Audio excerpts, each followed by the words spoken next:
E aí, primeiro ano, tudo bem com vocês? Vamos voltar aqui para a matéria de literatura, dando continuidade. Na outra aula a gente falou do trovadorismo, então nesta aula a gente vai falar do movimento humanista, do humanismo. Como vocês viram na última aula, a gente viu que o trovadorismo foi até ali 1400 e alguns anos, quando houve um início de uma nova estética artística e um novo movimento filosófico no mundo, né, que nasceu na Europa, e esse movimento se chamou Renascimento. O Renascimento foi uma corrente filosófica que nasceu ali na Europa no início do século XV, foi o que decidiu dar fim à Idade Média. E a partir daí, a Idade Média, então, só tende a desaparecer e o pensamento humano, olha aí o nome, humanismo, e o pensamento humano renasce. Ou seja, o ato de pensar do humano, dos seres humanos, começa a ganhar mais valor. É nesse momento que a igreja perde pontos na sociedade. Por isso nós dizemos que é o renascimento, o homem renasce. Então o renascimento é uma grande corrente filosófica que nasce no mundo e faz o homem renascer. Ele começa a questionar a igreja, começa a questionar, a filosofia volta a ganhar força. Deu para entender? Então o homem renasce, por isso é renascimento. Então a Idade Média começa a acabar.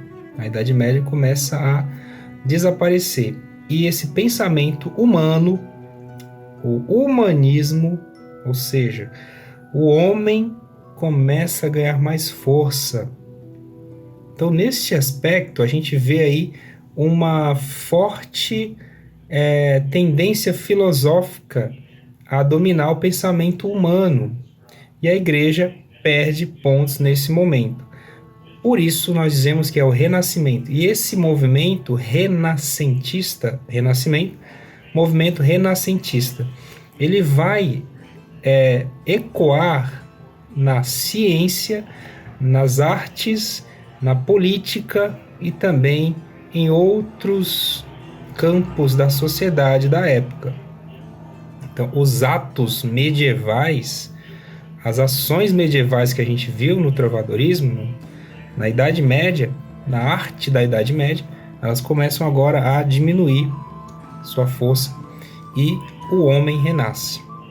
Dentro do Renascimento, nós temos na arte dois movimentos para destacar. O primeiro deles é o humanismo. O humanismo, dentro do Renascimento, é uma corrente filosófica, uma corrente artística e também filosófica que vai guiar a produção artística e filosófica da época. O Renascimento, como a gente já viu, é um período da história que nasceu na Europa entre o final do século XIV e o começo do século XV, 1400 e até 1420. Nós temos aí o início desse Renascimento. E é caracterizado pelo retorno às referências culturais e artísticas da antiguidade clássica. Se assumiu como um movimento de redescoberta do mundo e do homem. O mundo começa a ser redescoberto, o homem renasce. Então nós ainda não falamos do humanismo, vamos falar do Renascimento, que é o grande movimento que abrange aí o humanismo e o classicismo, que é um próximo assunto que a gente vai falar aqui. Então, dentro do Renascimento nós temos o humanismo. O princípio fundamental da época era o humanismo, o princípio fundamental, que se afastava do estudo das escrituras e prestava mais atenção nas ciências humanas, como a filosofia, a retórica e a matemática. Matemática, nesse caso aqui, sendo colocada como ciência humana, tá, gente? Colocando o foco no homem acima de todas as coisas. E é aí que a gente vê, então, a troca de valores filosóficos da Idade Média para o valor filosófico que nasce no Renascimento.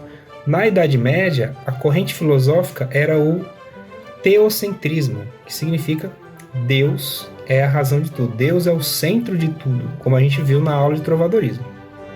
E a arte também reverbera essa filosofia. Aqui não. O homem começa a questionar as coisas. A ciência começa a ganhar força. Então todo mundo começa também a despertar para essa curiosidade científica e filosófica. E essa ciência se volta para o homem. Tá? O Renascimento produz essa vontade de olhar para os homens. Quando eu falo os homens, os seres humanos. Então essa ciência, que se torna um princípio fundamental, começa a se voltar para o homem. A filosofia, a arte e a matemática também sendo aplicada para os estudos do homem. A ciência começa a calcular as coisas, a natureza. A ciência começa a explicar o porquê das coisas. Então vejam só, o teocentrismo começa a ficar fraco e o antropocentrismo começa a ganhar posição aqui, começa a ganhar força. Agora não é mais Deus no centro de tudo, agora é o homem no centro de tudo.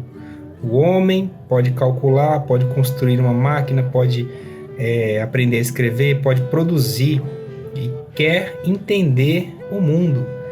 O homem quer entender o mundo. O ser humano quer entender o mundo. Isso tudo é resultado de um renascimento que aconteceu na Europa, especificamente na Itália, mais ainda na Itália, depois se espalhou pela Europa inteira.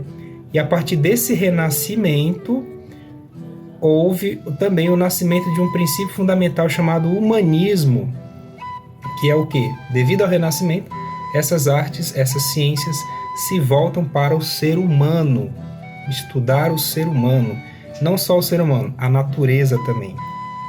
Ok, gente? O foco é o homem, acima de tudo, e também a natureza, estudar as coisas da natureza.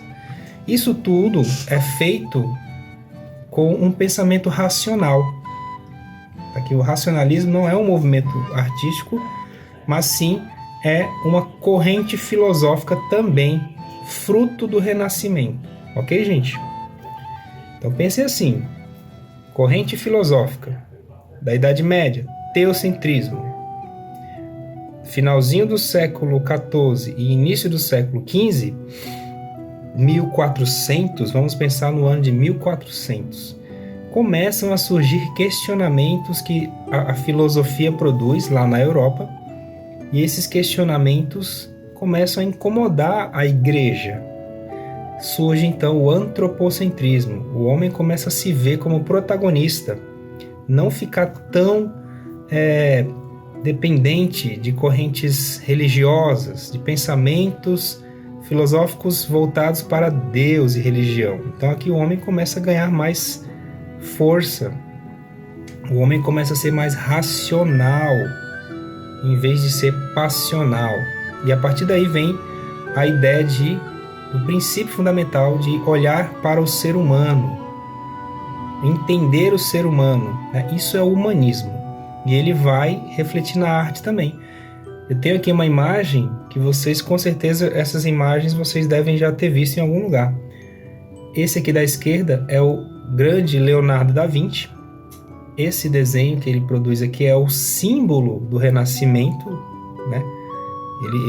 O Leonardo da Vinci ele é dessa época e ele é o símbolo do Renascimento.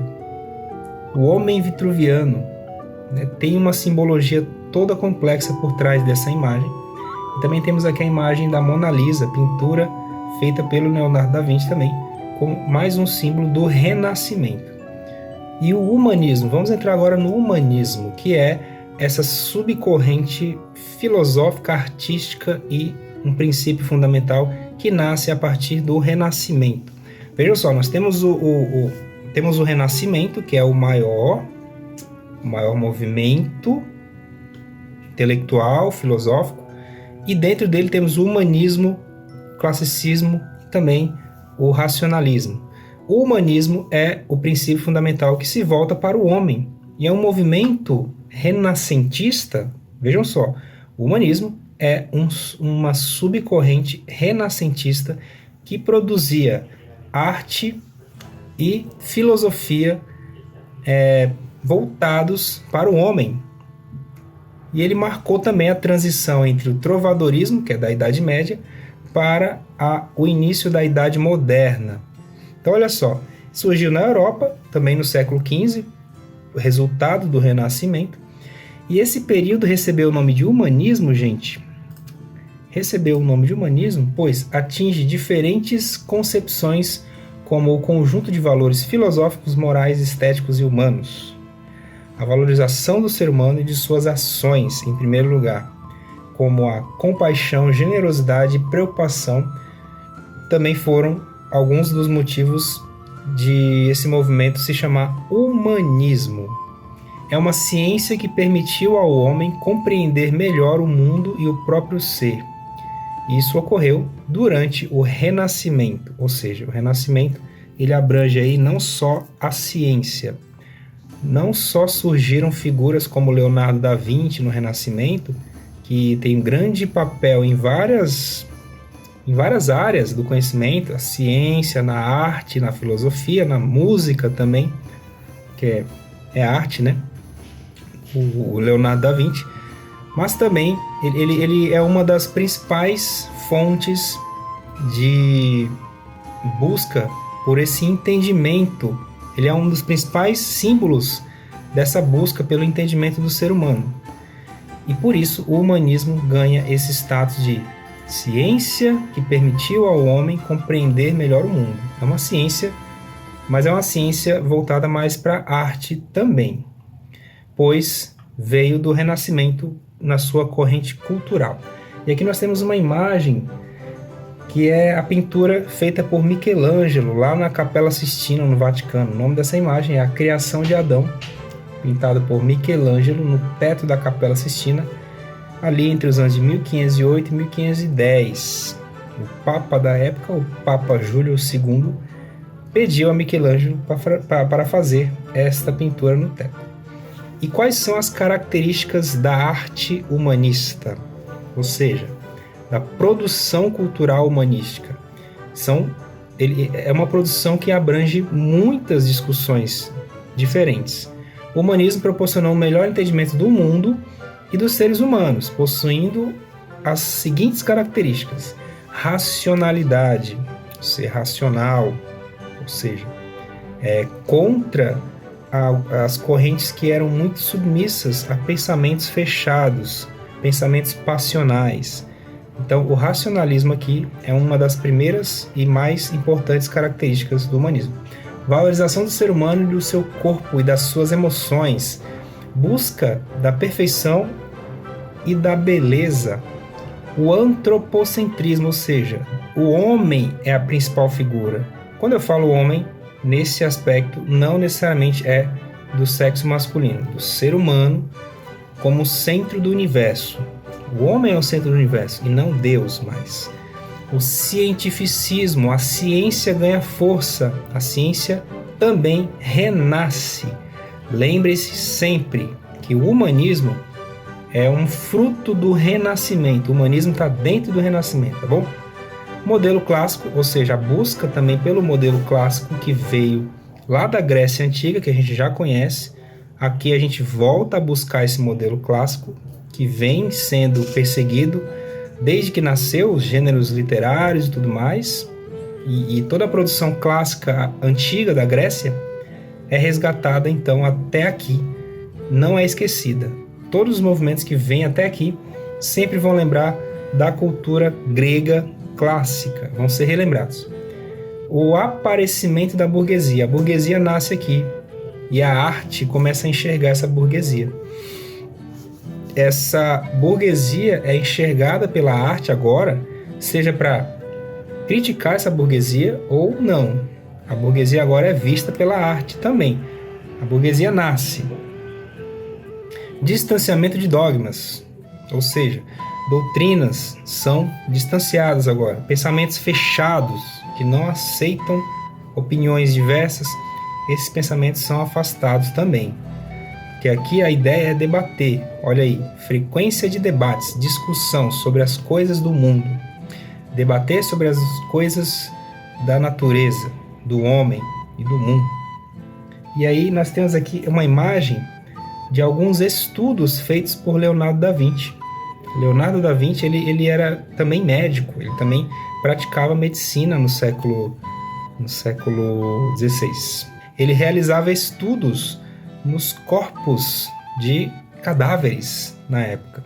A anatomia para desenhar, para fazer pinturas de quadros, quanto para estudar mesmo o corpo, a anatomia científica do corpo humano. Leonardo da Vinci era médico, pintor, escultor, inventor, cientista, músico, engenheiro. Ele era um monte de coisa. Vale a pena pesquisar. Leonardo da Vinci, o grande símbolo do Renascimento no mundo. E os artistas humanistas nas artes, né? Vamos falar de arte humanista agora. Nós temos aqui os principais: Leonardo da Vinci, que eu já falei para vocês, Michelangelo, que fez a pintura da Capela Sistina, né? A criação de Adão, Rafael Sanzio, que é o autor desse quadro aqui, gente, ó, o quadro aqui de cima, chamado Casamento da Virgem, de 1504, início do século XVI aqui. Vejam só a simetria desse quadro, que perfeição, tudo centralizado, tudo bem simétrico. Esse quadro é uma prova de que a arte, ela se modifica a partir do Renascimento. A arte também renasce. Quadros como esse não eram produzidos até então. Simetria perfeita, um ponto de fuga, como você vê assim, ó, lá no centro da imagem, aí vem se alargando para frente, você tem uma noção de profundidade nessa imagem. Isso tudo aqui, olha o ponto de fuga é essa porta aqui no meio nesse centro aqui, ó. E tudo isso, essas linhas vão nos dando uma noção de profundidade. O Rafael Sanzio era um mestre nessa técnica. É um exemplo de arte renascentista, tá? Leonardo da Vinci também fazia muito bem essa técnica, tá, gente? O Sandro Botticelli também, que fez a famosa pintura Nascimento de Vênus, que é uma pintura muito famosa. Se você jogar aí no Google O Nascimento de Vênus, O Nascimento da Vênus, eu acho também, você vai achar essa pintura e você vai com certeza reconhecer. É um outro símbolo do Renascimento na arte também, a arte renascentista. E o Donatello, um grande escultor também italiano. Vejam só, aqui é uma escultura do Donatello, uma escultura chamada Davi. E para quem pegou a referência aí, eu não sei se vocês podem ser novinhos, não devem ter visto esse desenho, sei lá, não devem conhecer, mas para quem conhece as tartarugas ninja, o nome que foi dado a elas é uma referência a esses artistas renascentistas aqui, gente, ó. Leonardo, Michelangelo, Rafael e o Donatello. O Sandro não tem a referência aqui, mas as tartarugas ninja aí, elas são uma homenagem a esses artistas do Renascimento. Uma curiosidade aí para você que não sabia por que as tartarugas ninja têm esses nomes. É isso aí, gente. Vamos lá. E na literatura europeia, lembrando que aqui nós não estamos falando de Brasil ainda, tá? Estamos ainda em 1500 e pouco aqui. O Brasil já tinha sido descoberto, né? O Brasil já tinha sido aí, né? Já tinha acontecido aí o famoso descobrimento do Brasil, mas aqui a gente não tinha produzido nada, a gente não estava produzindo nada. No Brasil só tinha matagal e não havia ainda produção artística, né, nesses moldes. Havia a produção dos povos indígenas, os povos nativos aqui da Terra. Mas isso é uma outra discussão. Então nós estamos falando de Europa. Na Europa, nós temos aqui, principalmente na Itália, né, o Francesco Petrarca, Giovanni Boccaccio, o Michel de Montaigne, eu não sei de onde ele é, o Dante Alighieri também, italiano, e o Thomas More. O mais famoso aqui é o Dante Alighieri, um dos mais famosos aqui, por causa da Divina Comédia, que é também um grande poema renascentista, que também vale a pena vocês pesquisarem. Hoje em dia tem muita tradução, muita adaptação desse poema, que é dividido aí em 3 partes, né?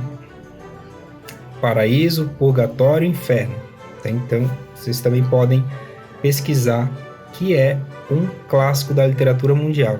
Dá para ver traduções hoje e adaptações para os dias de hoje que vão facilitar o entendimento de vocês. A Divina Comédia de Dante Alighieri, um outro símbolo da arte humanista e renascentista mundial. E o humanismo em Portugal, a gente tem aí agora a principal figura que vocês vão estudar, a gente vai falar, a gente vai ler um livro dele, né, que eu já passei para vocês, que é O Alto da Barca do Inferno, do Gil Vicente. É um dos principais nomes aqui do humanismo português. A gente já está chegando no Brasil, hein? Ficou horrível essa... Vou corrigir aqui. Olha aí, Gil Vicente. Nós vamos falar muito dele. Nós vamos ler aqui com vocês, a gente vai ler junto, O Alto da Barca do Inferno, que é a leitura que eu passei para a turma aí do primeiro ano. Então, esta é a leitura que vai se referir ao humanismo em Portugal, O Alto da Barca do Inferno. Então, para quem já está aí com o livro em dia, parabéns, nós vamos falar logo desse livro, numa possível atividade do humanismo aí, tá bom?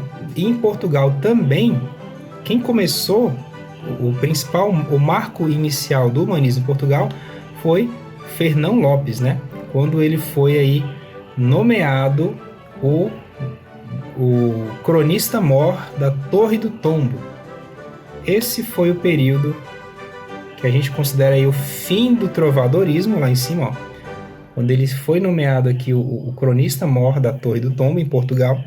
Esse é o período que a gente considera o marco inicial do humanismo, ou seja, o Renascimento em Portugal, né? A arte renascentista em Portugal, agora como humanismo, e o fim do trovadorismo. Acabou aqui, agora estamos no Renascimento, uma nova estética artística, um novo pensamento filosófico, e aí nós temos uma nova produção literária, crônicas, e o Gil Vicente pra gente aqui, ó, é o principal, veio depois, que produziu principalmente, gente, peças teatrais. Foi considerado o pai do teatro português, tá bom? E ele escreveu autos e farsas. Para quem não sabe o que é um auto e uma farsa, tá lá na aula de gênero literário, no gênero dramático. A gente falou de auto e de farsa também. Volta no gênero literário, na aula de gênero dramático, e você vai entender o que é o auto e o que é a farsa. E é isso, nós falamos então aí do humanismo, que é uma subcorrente filosófica e artística do Renascimento. Falar de humanismo é falar de renascimento, tá bom, gente? E na próxima aula a gente vai falar do classicismo, tá bom? É uma aula rápida também, vamos entender facilmente o que é o classicismo, qual é a estética, quais são as características, e você pode ir adiantando a matéria, fazer suas pesquisas, e a gente se vê então na próxima aula, beleza, gente? Um abraço e até lá!